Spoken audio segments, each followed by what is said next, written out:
John from BIE? BIE Media. BIE Media, is that how it goes, John? It is. Hi. Okay. Are you wide awake?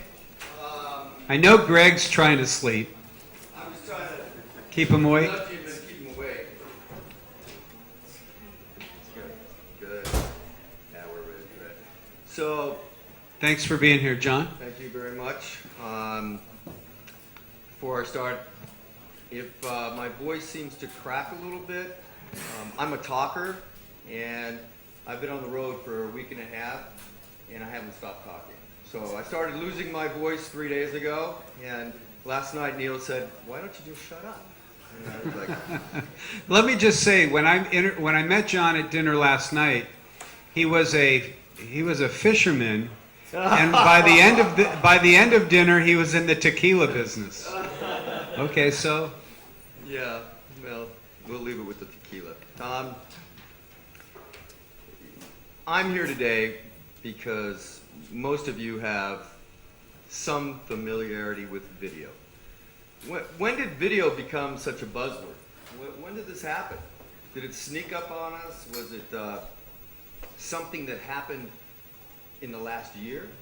Something that happened in the last 10 years? A lot of you may be doing video. I'm not going to ask for hands who does video and how you monetize it. But I want to read some headlines to you. These are all within the last 3 weeks. Telstra-owned Uyala buys Video Plaza. Distribution services entering video advertising market. ComScore reported 33 billion internet connected devices by the year 2020. 81% of millennials, which I didn't even know what a millennial was before I read this. All I know is there's an X. I didn't know there was a M. Subscribe to paid digital services. Online video revenues to exceed 42 billion by 2020. Consumers video viewing up 2 times on tablets, 3 times on smartphones. 90% of all web-based traffic is video-based. Online video ads expected to nearly double by 2019. So, what does this mean to us? What does it mean to all of us? Video has kind of moved in, and whereas we used to think of video of something that we'd take a family video of, a wedding, or go to a video store and rent a video, well, it's not the same meaning anymore. I can stand up here all day long and tell you about statistics, but here's what I'm going to do. I have this very innovative new technology that Karthik is going to want, and he's going to pay me $100 billion when I'm done today. We're going to go to the year 2019, 5 years in the future. Now, if you were talking about video 5 years in the past, there'd be something that you'd have a little insight into what has happened the past 5 years. So, Google's going to offer me $100 billion when I walk out of this room today. I guarantee you. So, right? No negotiation on this. All right. So, let me see if I can cue this up and bear with me, and let's see who we have on here. Let's see if we got this. Here we go. On camera 1, we've got Josh. Josh is a dentist. Thanks for joining us, Josh. Can you hear me okay? Yeah, you're coming through fine. Great. Thanks for having me. I'm really happy to be here. And on camera 2, we've got Chris. You there, Chris? Yeah.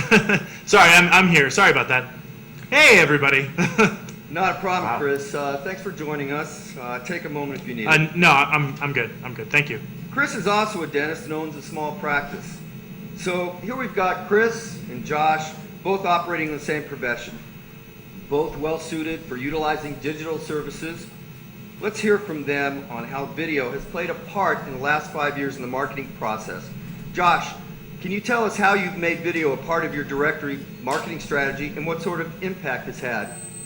Yeah, I can definitely speak to that.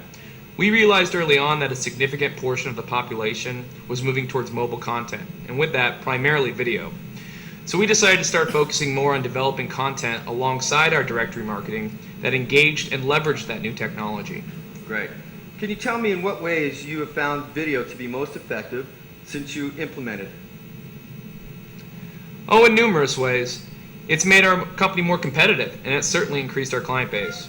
Really? And what do you attribute this to?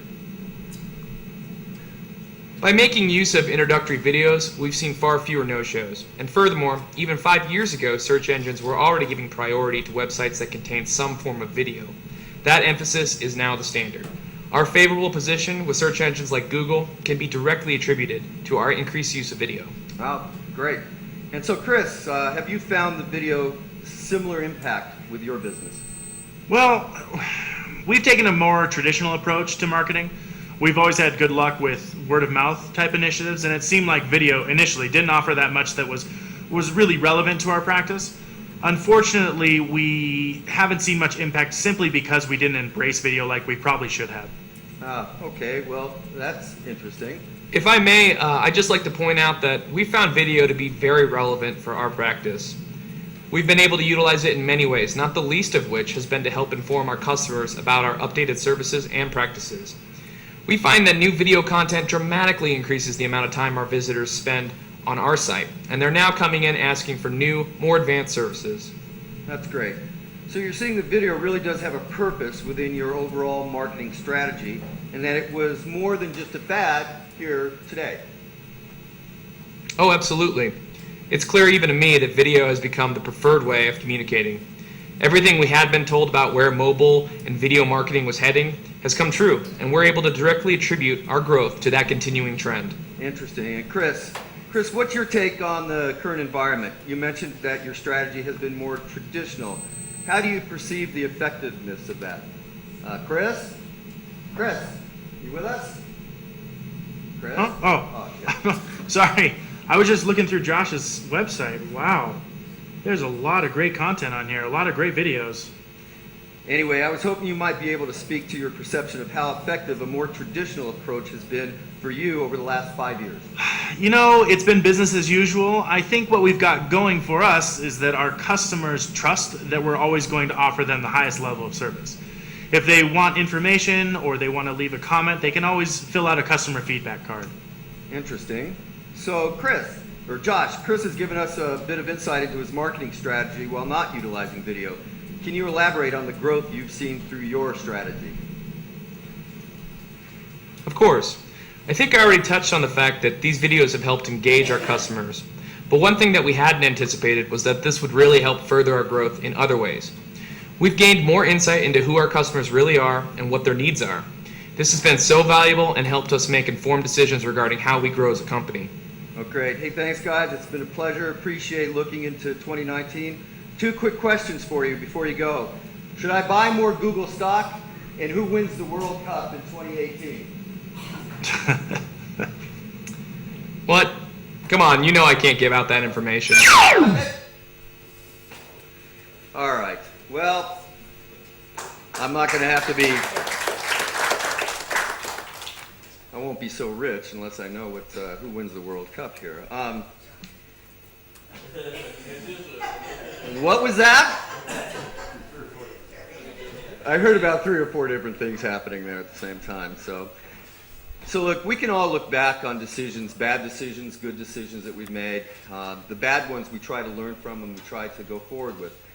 Some people didn't exactly do video when it first started. Others jumped on it right away. And we've seen different things happening. I've seen over the past 5 years a lot of companies who got into the video field thinking, oh, we've got to do this, we've got to do it now. And Sean elaborated a little bit this morning about jumping into something too early. Well, that time was 5 years ago. Things have changed considerably. And what I'd like to do is, talk about some key elements here. Where do you start? How can your company get better at video that you're doing now? Or how do you get video to be part of your platform? How are you going to do that? I mean, salespeople, let's just talk about salespeople. One of the reasons I addressed Sean this morning about how does he manage the sales process, because my product can be the best product in the world, as you all know, but if the salespeople aren't behind it, forget it. It doesn't matter. It's not going to go anywhere. We're talking about video. And when it comes to that, all of a sudden people become afraid. Salespeople become afraid. It's not just technology, it's video, which means who's making it, how's it made, what's the technology behind it. There are a lot of different things here which really scare a lot of salespeople. They're not video people, they're salespeople. They may be selling a digital platform, but in reality, that's part of the platform. And so, as things have evolved, salespeople have evolved too. I mean, if we all look back and we see what a print salesperson did 20 years ago, and if you're talking about bold, and you're talking about quarter-page ads, and you're talking, they understood that. With today's salespeople, what's happening is they're coming up and they're younger, and they understand video, and they understand technology. So the sales process has become a little easier for them. So how do you go about this? How do you choose a video partner? What's the steps involved? What do you need to look for when you're after that, when you want to grow your revenue and you want to add this to your digital package? One of the most important things to look for is, does the partner maintain control of all of the elements of the video? In other words, if there's editing, which there has to be in a video, if there's shooting, not always, because there can be stock footage and things like that, but if there is shooting, how do they keep it? Do they keep it so that a year from now, if they shot a commercial, like a business profile for Yellow, do they have control of that they can go back in and edit easily? Or is it a company that they have to charge again to send out somebody else for another charge to shoot more, to update the video? That's an important aspect here. The other key element to that is you want to have a vendor or a partner, as I like to put it, someone who holds on to all the elements of video. Because when you refresh video on any of the searches, including Google, including YouTube, which is owned by Google, the second best site standing in the video, it's going to move up. It's going to be compelling. It always, when it refreshes, it's always something new. So you're actually giving your client something better all the time by getting their rankings pushed up by refreshing their video. If a video sits, and this is the case because I can tell you there are videos out there that have been out with yellow page companies and directories and web fulfillment companies. They've been out there for 5 years. What happens after 5 years of not refreshing the video? First of all, it looks outdated. Second of all, it doesn't do them any good in their search rankings. So, does the video partner supply white label customer service? Can they talk to your client without revealing that they're really a vendor? Can they integrate their customer service into your company? That's a very important factor here, because when it comes to video, there are a lot of questions.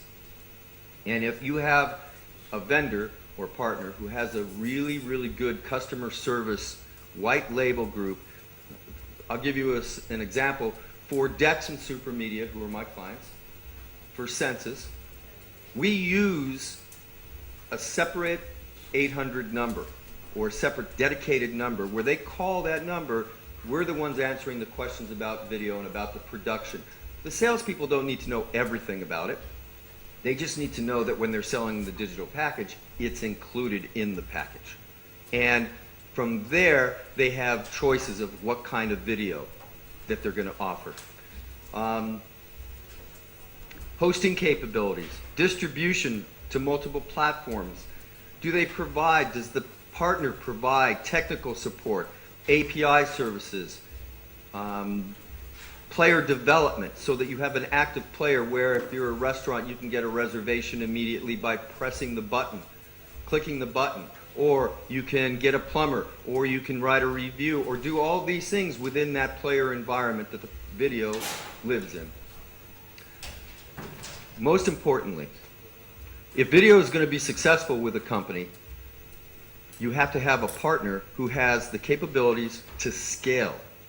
Whether you're doing 5 videos a week now, or you're doing 150 or 300 videos a week in the future, you want to be able to have a partner that you know will have the capabilities to grow with you, to grow your revenue along the same line.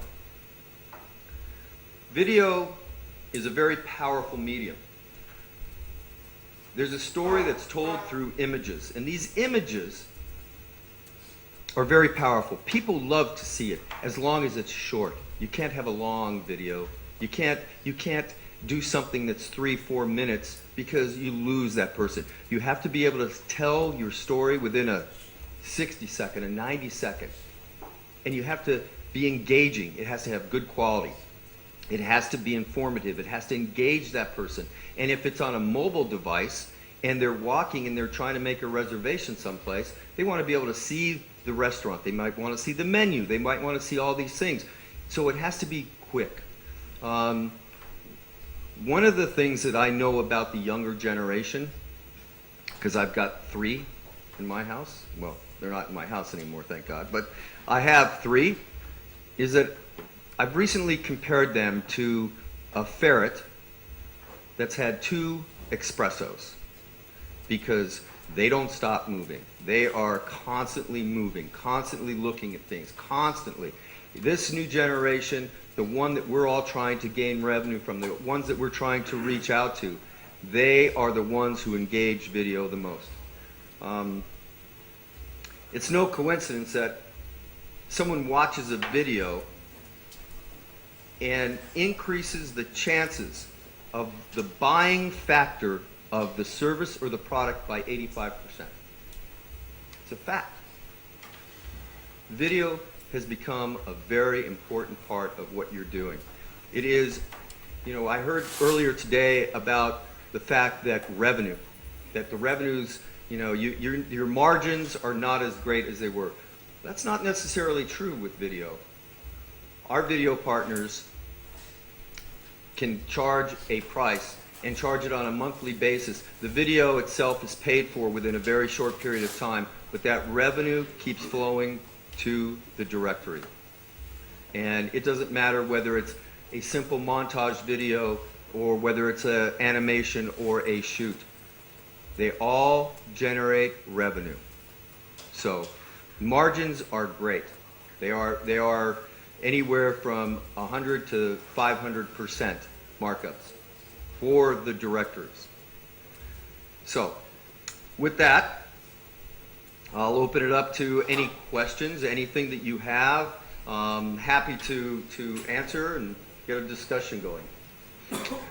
Thank you. What's the secret sauce? Because there's a lot of video players out there, and what is it among your competitor group? What is it that you sort of stand? I mean, what? Well, my company personally, because there are a lot of smaller video companies out there doing kind of one-off business or with some direct. Right, because everyone has something like a content library or something right, that sets them apart. What's yours? We have a network throughout the world of over 3,000 shooters now, and those 3,000 shooters, they can go out and shoot, but our facility is a 24-hour day facility. We have offices in Europe, we have offices in the Pac Rim, we have clients all over the world. So the difference that separates a lot of companies, and we're not the only one, but the difference is that we control the content. We have our own library. We have well over 2 million images that we own that are royalty-free images. Plus, when we send a shooter out in certain countries, we have that shooter shoot extra things. So our library is constantly building and changing. You don't want to be using images with a skyline from 5 years ago, because you know that the video, when you make it and the skyline's changed, it's done. It's already out of date.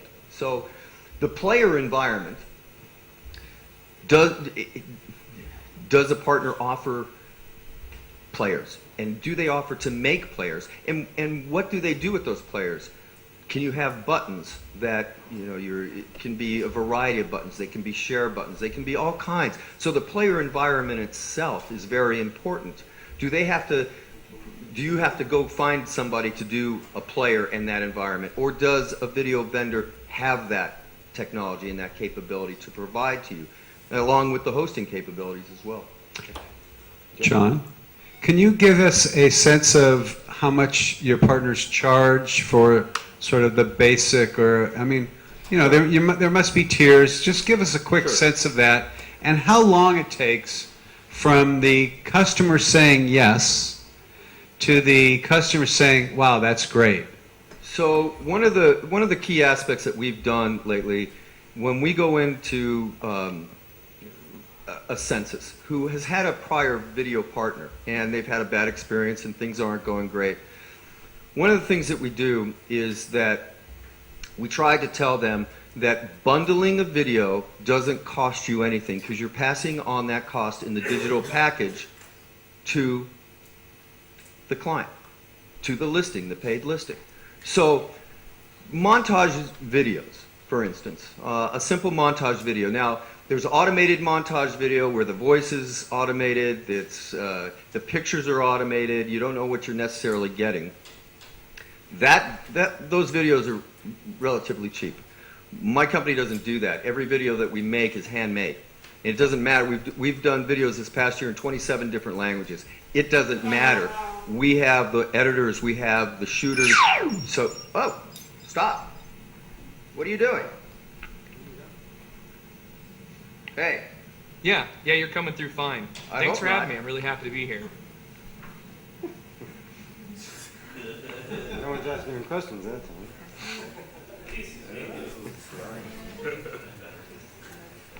Get off my screen. I didn't invite them back here.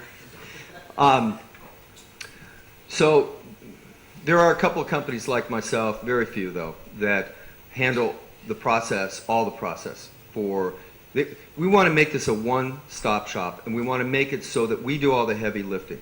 So when we're talking about pricing, a montage video, if you were to go to the Census side or Dex or Super Media or Global Yellow Pages, they're priced different everywhere, but they're pretty close in pricing. So in the digital package, it's hard to pull out the exact price of a video. Oh! In a digital package, it's hard to pull out the price of a video. All right.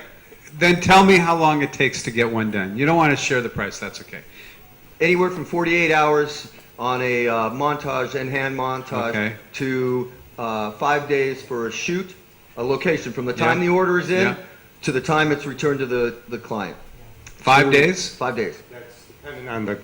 That's always dependent on the SMB's cooperation. It is, and there's an approval process after that. But the initial, from the day we receive the order to the day that it comes back, it's edited and done. On animations, it's usually around 10 business days. Okay. And animations, because we deal in a variety of parts of the world where, like a Perth, where somebody's got a business in their kitchen, it's 2 hours outside of Perth. You don't want to be sending a shooter there to do that. So let me ask you a quick final question. How many videos have you done so far? Over, as of last month. As of last night, no. As of last month, 1,300,000. Okay. There are 50 million businesses out there? Correct. Maybe it's 100, whatever the number. That was 2019, right? Yes. How many are you going to have done by 2019? Because we're going to invite you back in 5 years. I'm hoping the number exceeds 20 million by that, at least. I mean, seriously, in our facility sometimes we'll be doing anywhere from 300 to 500 videos a day. Oh. So that's shooting and then editing in the facility. So, Okay. like I said, we operate 24 hours. So, Okay. Okay. John, thank you very much. Warm round of applause for John, please. Okay, we're going to move right into the next session. We've got